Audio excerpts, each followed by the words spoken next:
육도윤회란 무엇일까요? 스승이 먼저 여러분께 그 의미를 설명해 드리고자 합니다.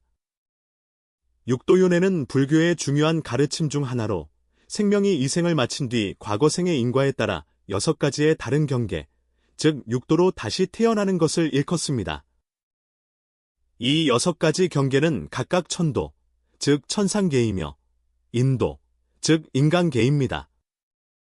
그리고 아수라도는 마도라 할 수 있으며 축생도는 축생의 세계, 아기도는 아기의 세계, 마지막으로 지옥도는 지옥의 세계를 말합니다. 불교에서는 모든 존재에게 각자의 업력과 그에 따른 인과응보가 있으며 이러한 요인들이 다음 생에 어느 세계에서 어떠한 모습으로 태어날지를 결정한다고 봅니다. 그렇다면 한 사람이 육도 중 어느 세계의 중생으로부터 이 생에 태어났는지 어떻게 분별할 수 있을까요? 실은 이러한 것들은 한 사람의 외견을 통해서도 짐작할 수 있습니다. 육도의 각 세계에서 사람으로 환생할 때는 저마다 독특한 습기를 지니고 오게 되는데 우리는 이 습기를 통해 자신이나 타인이 과연 어느 세계에서 왔는지를 판단할 수 있습니다. 이러한 습기에 관해서는 대보적경 제72권에 상세히 기록되어 있습니다. 여기서는 스승이 여러분 모두가 쉽게 판단하실 수 있도록 간단한 판단 방법을 요약해 보았습니다. 천도에 대해 말씀드립니다. 육도윤회 중 천도는 생명이 천상계로 환생하는 경지를 말합니다. 불교에서 천도는 중생이 천상계에 태어나는 경지로 육도 가운데 가장 높은 경계로 여겨집니다. 천상계에서 중생은 끝없는 행복과 안락, 향락을 누리며 우월한 조건에서 살아가지만 여전히 윤회의 위험은 존재합니다. 왜냐하면 천상계의 중생이 누리는 복 또한 언젠가는 다하는 날이 오기 때문입니다. 그 복이 다하면 다시 다른 경계로 환생하여 생사윤회의 순환을 계속 겪게 됩니다. 만약 천상계에서 인간으로 환생한 중생이라면 어떻게 판단할까요? 다음은 천상계에서 인간으로 환생한 이를 판단하는 방법입니다. 중생이 오계를 지키고 선을 닦으면 천상에 태어나 성스럽고 미묘한 즐거움을 누릴 수 있습니다. 천상에서 물러나 인간 세상에 태어날 때는 용모가 단정하고 바른 성품을 지니며 모습이 아름답고 총명하며 청정한 것을 좋아합니다. 평소 화려한 장신구와 향 바르기를 즐기며 항상 깨끗함을 사랑하고 현명하며 선량한 이들과 어울리기를 좋아합니다. 사람들의 으뜸이 되려 하고 미소를 머금되 큰 소리로 웃지 않으며 마음과 덕을 지녔습니다. 말을 할 때는 그 언어가 부드럽고 아름다우며 성교 방편을 갖추고 말이 성실하여 듣는 이로 하여금 기쁘게 믿게 만듭니다. 말을 할 때 남을 상하게 하지 않으며 큰 지혜를 지니고 있습니다. 만약 스승이 된다면 청정한 계율을 정진하여 닦고 보도를 배우며 세간의 명리를 사랑하지 않고 오직 위없는 보리만을 구합니다. 다음은 인도입니다. 육도윤회 중 인도는 생명이 인간계로 환생하는 경지를 말합니다. 불교에서 인도는 중생이 인간계, 즉 우리가 처해 있는 이 인간 세상으로 태어나는 것을 의미합니다. 인간계는 다양한 삶과 경험으로 가득 찬 경계이며 사람들은 이성과 자유의지를 가지고 수행과 선행을 통해 해탈과 지혜를 추구할 수 있습니다. 인간계에서 중생들은 갖가지 기쁨, 고통, 어려움과 도전에 직면하며 수행, 자비, 지혜를 통해 공덕을 쌓아 생사윤회의 속박에서 벗어나 해탈을 이룰 수 있습니다. 만약 인도에서 인간으로 환생한 중생이라면 어떻게 판단할까요? 다음은 인도에서 인간으로 환생한 이를 판단하는 방법입니다. 인도에서 환생한 생명은 통상적으로 비교적 균형 잡히고 조화로운 용모를 지니며 명백하게 아주 흉하거나 아주 아름다운 특징은 없습니다. 그들의 이목구비는 두드러지지 않을 수 있으나 전체적인 용모가 사람들에게 편안하고 조화로운 느낌을 줍니다. 이목구비의 형태는 단정하고 자연스러우며 과장되거나 이상하지 않습니다. 입술은 살짝 올라가 선한 느낌을 줄 수 있습니다. 인도에서 환생한 생명의 눈빛은 보통 밝고 맑으며 내면의 깊이와 명철함을 드러냅니다. 얼굴선은 부드럽고 유려하며 날카로운 각이나 인위적인 꾸밈이 없습니다. 그들의 표정은 온화하고 안정되어 있으며 지나치게 기뻐하거나 분노하지 않고 내면의 평화와 자신감을 보여줍니다. 아수라도, 즉 마도에 대해 말씀드립니다. 육도윤회 중 아수라도는 마계로 환생하는 경지를 말합니다.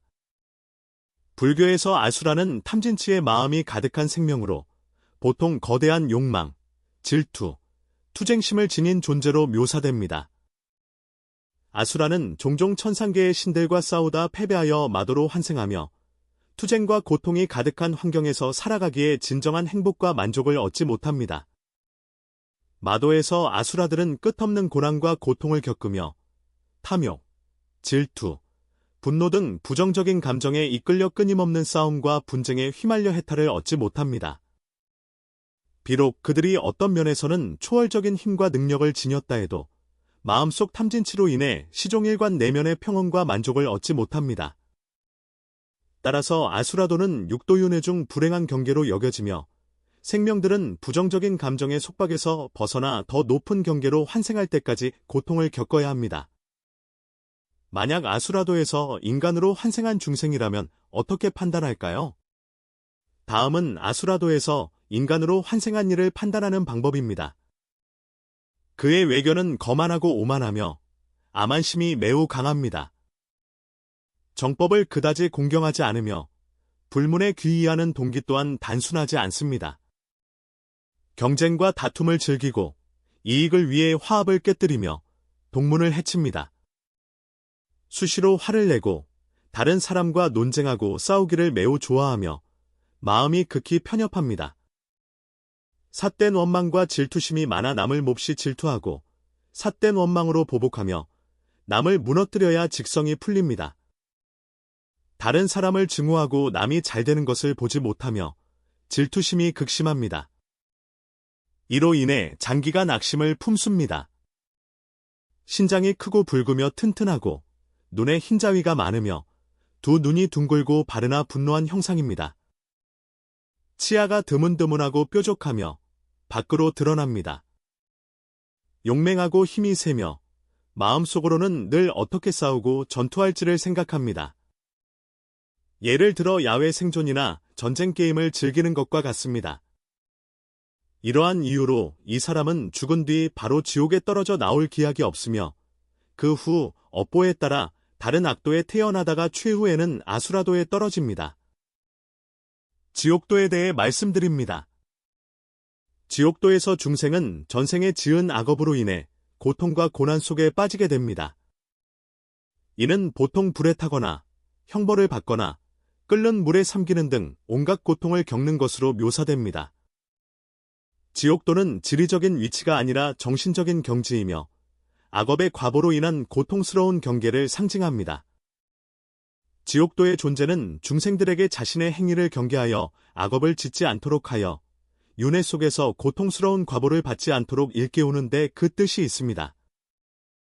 불교와 힌두교에서는 수행과 선행을 통해 중생이 육도윤회에서 벗어나 해탈의 경지에 이를 수 있다고 봅니다. 만약 지옥도에서 인간으로 환생한 중생이라면 어떻게 판단할까요? 다음은 지옥도에서 인간으로 환생한 이를 판단하는 방법입니다.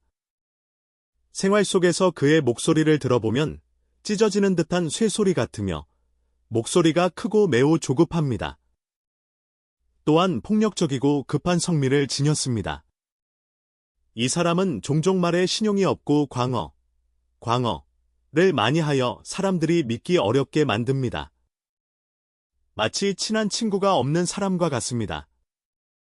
이 사람은 용모가 추악하고 스승과 어른을 공경하지 않으며 정법을 믿지 않습니다. 불효하고 불의하며 참괴심, 부끄러움이 없습니다. 이 사람은 단명하여 장수하지 못하며 선을 보아도 보리심을 내기 어려워합니다.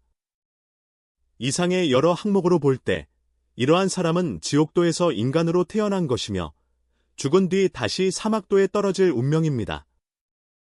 스승은 외도에게 말합니다. 너희들은 삿된 운명과 먹는 것에 미혹된 자들로 인과응보를 모르고 무엇이 선량함인지 모르며 위에서 말한 여러 중생의 모습을 알지 못한다. 축생도에 대해 말씀드립니다. 육도윤회 중 축생도는 중생이 전생에 지은 악업으로 인해 동물의 상태로 태어나는 생사 경계를 말합니다. 불교와 힌두교의 관념에서 축생은 단지 지구상의 동물만을 가리키는 것이 아니라 물속 생물이나 하늘을 나는 새와 같은 다른 생물 형태도 포함합니다. 축생도의 존재는 중생이 저급하고 어리석으며 제한된 상태에 빠져 본능에 이끌려 생사윤회에서 벗어나기 어려움을 의미합니다. 축생도에서 중생은 굶주림, 갈증, 생존 경쟁 등 여러 가지 고통을 겪을 수 있습니다. 축생도의 관념은 인과응보와 생의 무상함을 강조하며 중생에게 자신의 행위를 신중히 대하고 악업을 짓지 않도록 하여 불리한 생사의 경지에 빠지지 않도록 일깨워줍니다. 수행과 선행을 통해 중생은 축생도에서 벗어나 해탈을 이룰 수 있습니다. 만약 축생도에서 인간으로 환생한 중생이라면 어떻게 판단할까요? 다음은 축생도에서 인간으로 환생한 이를 판단하는 방법입니다. 이 사람은 신지, 가 어둡고 둔하며 처세가 어리석고 지혜가 적으며 분수를 모릅니다.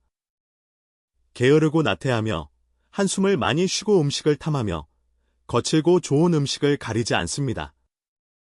이 사람은 몸이 튼튼하고 힘이 세어 종종 무거운 짐을 지는 데 적합하며 마치 소처럼 몸이 건장하여 무거운 것을 옮기는 일에 맞습니다. 어리석은 자들과 사귀기를 좋아하며 그들을 지심의 친구로 여깁니다.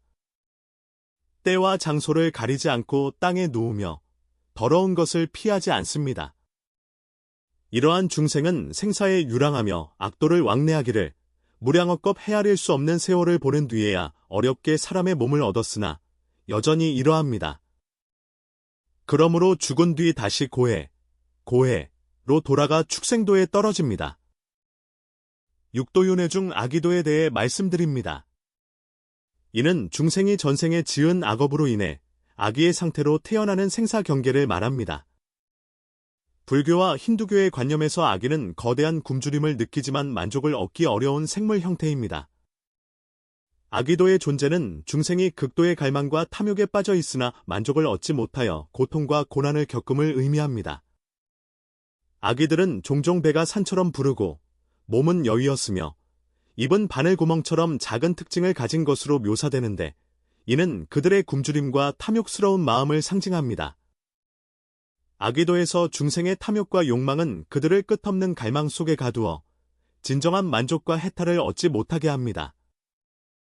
그러므로 아기도의 존재 또한 중생에게 자신의 탐욕과 욕망을 경계하여 끝없는 갈망에 빠지지 않도록 경고하는 깨우침입니다. 수행과 선행을 통해 중생은 아기도에서 벗어나 해탈을 이룰 수 있습니다. 만약 아기도에서 인간으로 환생한 중생이라면 어떻게 판단할까요?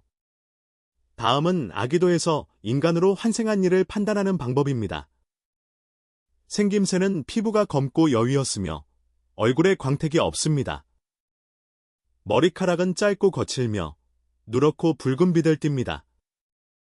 인색하고 눈을 부릅뜨며 코는 비뚤어져 있습니다. 눈매가 사납고 흰자위가 드러나며 눈빛이 곧습니다. 성격이 매우 탐욕스럽고 질투가 많으며 관리를 보면 겁을 내고 두려워합니다. 삿된 견해에 집착하고 뒤에서 남을 헐뜯고 나쁜 말을 합니다.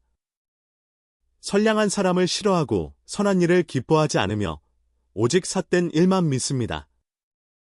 이러한 사람은 목숨이 다한 후 먼저 지옥에 떨어져 헤아릴 수 없는 세월을 보낸 뒤 다시 지옥에서 나와 귀신으로 태어납니다. 이와 같이 생사고해를 윤회하기를 끝이 없습니다. 자, 오늘 나눌 법문은 여기까지입니다. 저의 나눔이 여러분께 도움이 되었다면 감사의 마음을 표현해 주시면 저에게 큰 힘이 됩니다.